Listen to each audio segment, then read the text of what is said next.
So may nagdala sa atin din ngayon, EcoSport na blue manual. Ganda na ito EcoSport na to. Pogi, ano? Sariwa-sariwa. So ito yung pinapalitan sa atin ng client kasi kala niya dalawang beses raw na ECV to. Tapos dami raw siya na paggawa. May tumutunog pa rin daw, hindi raw nagagawa. Tapos may kumakalanseng. So dapat ECV yung papagawa, kaso upon checking yung pagkakakabit ng motor fan ng radiator may problem. Yun, pinalitan natin yun, nasa box.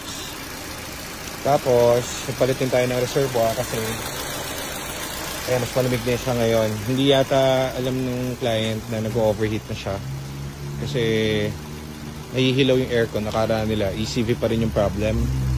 So napansin namin medyo mainit na yung engine niya.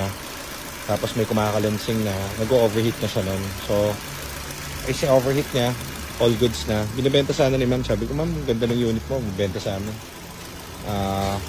Gamitin mo. Gusto ko nagagamit nila eh. Pwede naman to, kikita tayo rito, pero ganda eh. So ang temperature niya na lang is around 70, sobrang baba. Testing na lang namin. Alis na rin to. Pero ang ganda ng unit niya. Benta sana niya, nakaburido na siya. Sabi ko, dami niya ng pinagawa, wala namang problem to. Hindi lang mahanap ng gumagawa yung